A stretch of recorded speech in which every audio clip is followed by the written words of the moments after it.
Baik, Assalamualaikum warahmatullahi wabarakatuh. Perkenalkan kami dari kelompok 6 untuk proyek keamanan jaringan komputer. Kali ini kami akan mempresentasikan topologi yang kelompok kami buat.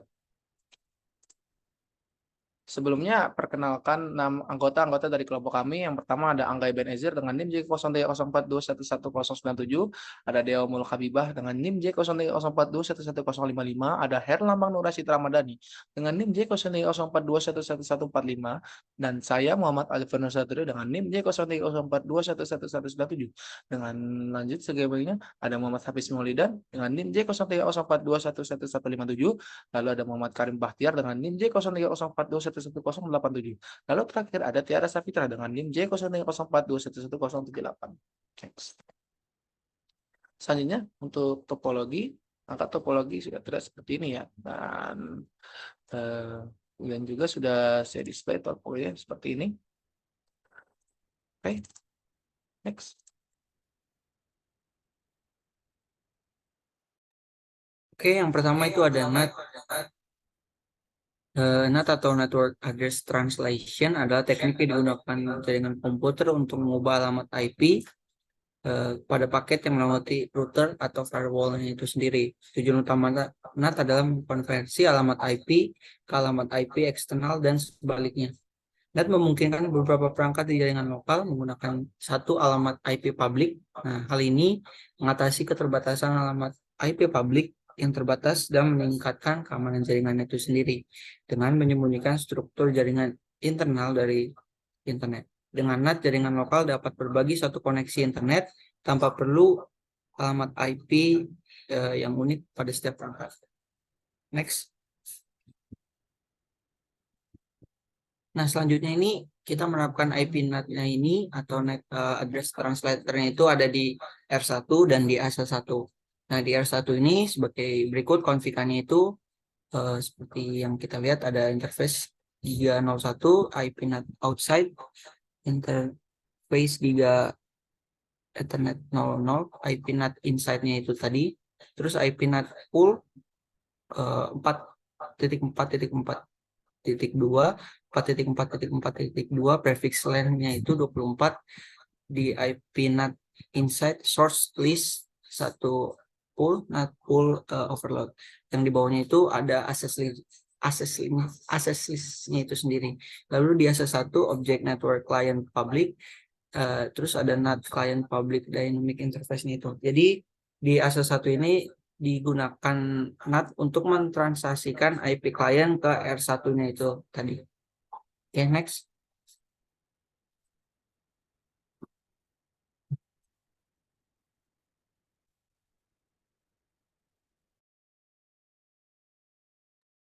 Selanjutnya, pada PKA Keamanan Jaringan Komputer, kami menerapkan ACL. ACL atau Access Control List adalah daftar aturan keamanan yang digunakan dalam jaringan komputer untuk mengatur atau membatasi akses ke sumber daya jaringan. ACL ini mendefinisikan aturan yang menyaring paket data berdasarkan berbagai kriteria seperti alamat IP, nomor port, atau jenis protokol. ACL memungkinkan administrator jaringan untuk mengizinkan atau memblokir lalu lintas berdasarkan parameter tertentu.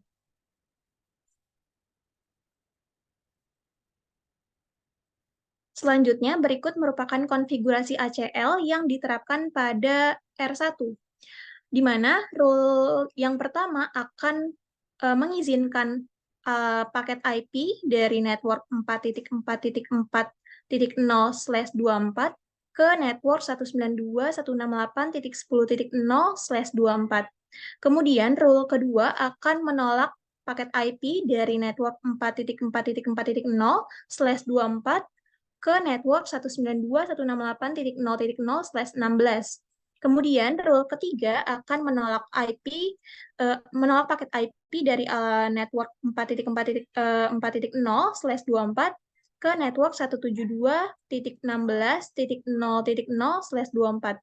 Kemudian, rule yang terakhir akan mengizinkan semua paket IP dari source manapun ke tujuan manapun atau destination manapun.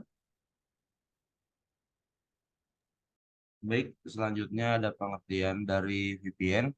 VPN sendiri adalah teknologi yang memungkinkan pengguna untuk membuat koneksi yang aman melalui jaringan publik seperti internet untuk mengakses sumber daya jaringan pribadi secara terenkripsi.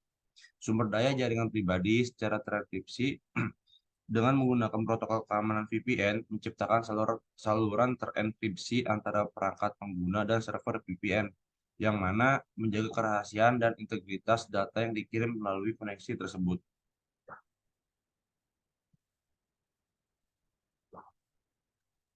Baik, di sini bisa kita lihat ada konfigurasi dari VPN tersebut, yaitu kita bisa lihat pada line pertama ada Crypto Insight MP Polis 10, lalu kita bisa lihat juga bawahnya ada CryptoMap VPN Map itu, dan kita bisa lihat juga untuk di sebelah kanannya itu untuk masukkan interface serial 000, lalu masukkan VPN map-nya, lalu memasukkan router OSPF1 juga ke dalam konfigurasi virtual private network.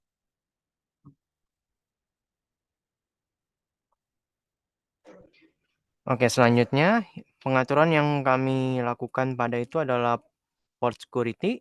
Port security adalah fitur pada perangkat jaringan seperti switch yang memungkinkan administrator untuk mengontrol dan membatasi perangkat yang dapat terhubung ke port tertentu dengan menggunakan port security. Administrator dapat menentukan jumlah perangkat yang diizinkan di suatu port, membatasi jenis perangkat yang dapat terhubung, dan bahkan mengamankan alamat MAC tertentu. Jika ada pelanggaran kebijakan keamanan yang telah ditetapkan, port security dapat mengambil tindakan seperti mematikan port atau memberikan notifikasi.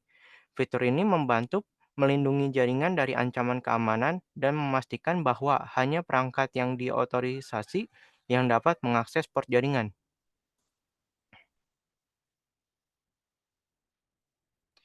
Oke, untuk pengaturannya, pada switch client, kita menggunakan interface range dari 1 sampai 5 dan mengaktifkan switch port security MAC address sticky-nya untuk mencatat MAC address yang tersambung pada port itu. Dan kita mengubah maksimumnya hanya 1. Terus port security violent restrict-nya untuk mengaktifkannya untuk MAC address itu saja. Untuk switch advertisement dan switch admin, kita melakukan hal yang sama, yang mengaktifkan MAC address sticky, terus mengubahnya hanya cuma 1 doang yang dicatat, dan mengaktifkan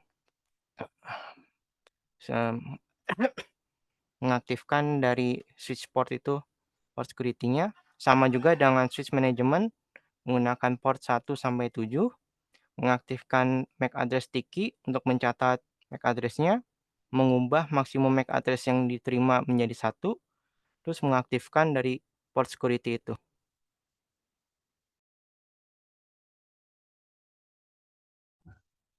Kemudian selanjutnya kita juga menerapkan NTP server. NTP atau Network Time Protocol adalah protokol komunikasi yang digunakan untuk mensinkronkan waktu di jaringan komputer.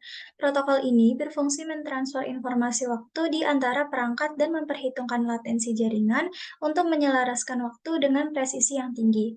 Penerapan NTP sangat penting dalam konteks jaringan dan sistem yang memerlukan sinkronisasi waktu yang konsisten, seperti server, router, dan perangkat jaringan lainnya. Sinkronisasi waktu yang tepat memiliki dampak positif pada keamanan, pemecahan masalah, dan integritas data di seluruh infrastruktur IT.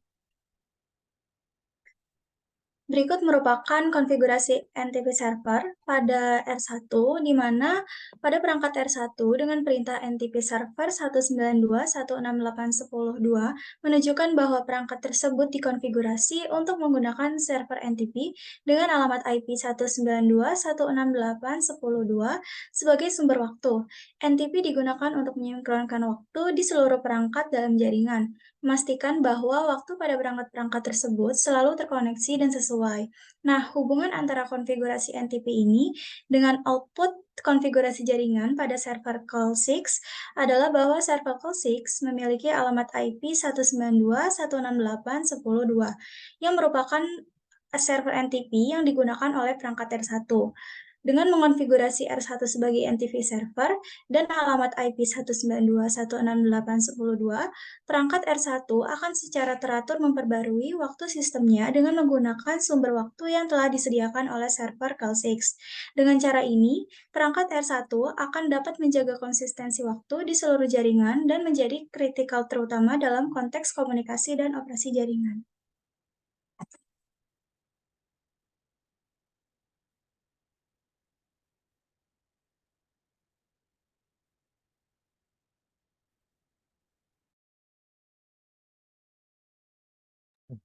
Ya, selanjutnya ada pengertian AAA.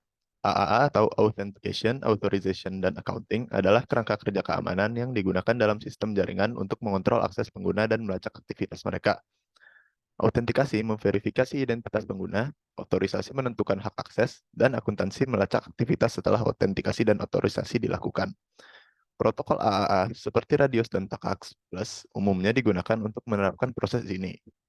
Konsep AAA membantu organisasi menjaga keamanan dan mengelola akses dalam lingkungan jaringan, memastikan bahwa pengguna hanya mendapatkan akses yang diperlukan dan aktivitas mereka dapat dipantau dengan baik. Berikut konfigurasi pada server AAA. Di sini kita mengkonfigurasi untuk menyalakan servis AAA, menuliskan IP client yang nanti akan terhubung pada server AAA tersebut. Next. Selanjutnya, pengertian radius. Radius atau Remote Authentication Dial-in User Service adalah protokol jaringan yang digunakan untuk mengelola autentikasi, otorisasi, dan akuntansi dalam sistem jaringan. Radius memungkinkan server pusat untuk mengelola dan mengautentikasi pengguna yang mencoba masuk. Informasi autentikasi dikirimkan dari perangkat yang meminta akses ke server Radius, yang kemudian memeriksa validitas kredensial dan memberikan izin berdasarkan hak akses yang ditentukan. Radius juga mencatat aktivitas pengguna untuk tujuan akuntansi. Next. Berikut konfigurasi AA Radius Server pada klien R1. Di sini kita menggunakan command EEE new model, EEE authentication login R1 group Radius lokal, dan username dan password untuk menghubungkan klien kepada server. Di sini tertulis IP server 192.168.10.3. Next. Pengertian TACAX. TACAX atau Terminal Access Control System adalah protokol keamanan jaringan yang digunakan untuk mengelola dan mengontrol akses pengguna ke perangkat jaringan. TACAX memungkinkan administrator jaringan untuk secara terpisah mengontrol hak akses pengguna, menentukan operasi yang diizinkan, dan memantau aktivitas pengguna dengan lebih terperinci. Protokol ini berguna dalam lingkungan jaringan yang kompleks di mana keamanan dan pengelolaan akses pengguna yang tepat sangat penting, seperti dalam organisasi besar atau penyedia layanan jaringan. Next. Berikut konfigurasi TACAX pada R4. Sama seperti konfigurasi Radius, bedanya di sini kita menggunakan login group TACAX Plus lokal dengan TACAX server host 192.168.10.3. Next. Sekian dari kami. Terima kasih. Mohon maaf apabila ada kesalahan. Wassalamualaikum warahmatullahi wabarakatuh. Rim, kayaknya seharusnya ada lanjutannya dari Rim. Tapi ntar dikat aja ya. Oke. Sorry. Ya, jadi penjelasan topologinya. Oke, dari gue ya. Baik, sekian dari presentasi kelompok kami untuk penjelasan topologi kita terlihat di sini ya. Jadi untuk sebentar.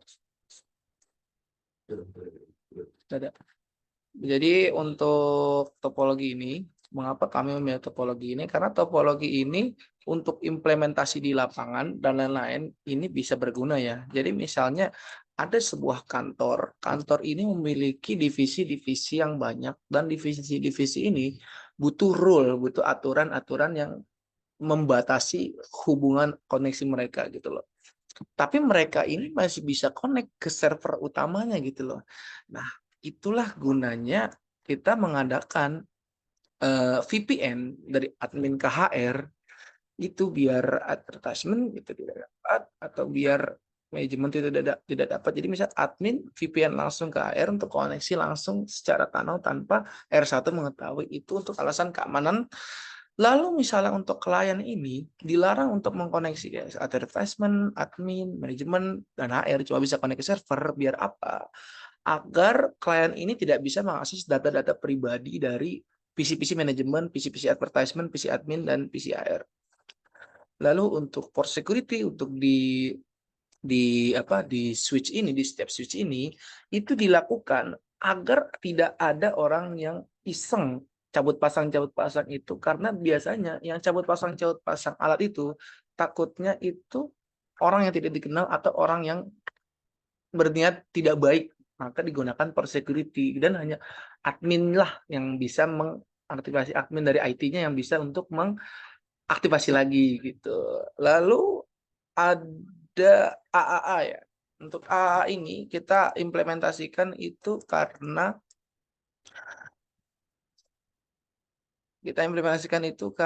biar setiap router ini memiliki user, password, dan lain-lain yang sama gitu, sesuai dari server. Jadi server yang bisa connect cuma admin, yang bisa akses cuma admin, dan router itu yang bisa akses cuma adminnya gitu. Adminnya tahu ID passwordnya dan lain-lain. Nah, itu gunanya AA dan TACAX. Kita bedakan sebelah A, 3AA dan 3 TACAX itu agar tidak obvious gitu, dan juga lebih bervariasi konfigurasinya gitu loh.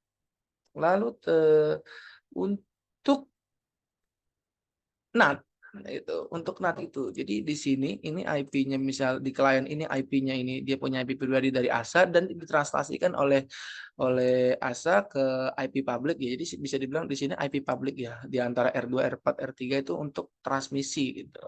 Biar ACL jalan dan lain. Dan untuk NTP ya seperti di penjelasan tadi ya. Jadi NTP ini ya waktunya dari server yang bikin waktu, dan semua router yang ada di sini itu ya waktunya di switch juga waktunya dan lain-lain yang mengikuti sinkronisasi yang ada di server gitu, biar serasi itu. Dan juga terakhir untuk ACL ya. Jadi ACL ini seperti di instruksinya ya. Jadi ACL ini untuk pelarangan tadi. Jadi klien ini nggak bisa ngasih semua ini tadi. Nah, itulah gunanya ACL untuk menghindari kecurangan data dan pencurian data. Sekian dari kelompok kami. Kurang lebihnya mohon maaf. Wassalamualaikum warahmatullahi wabarakatuh.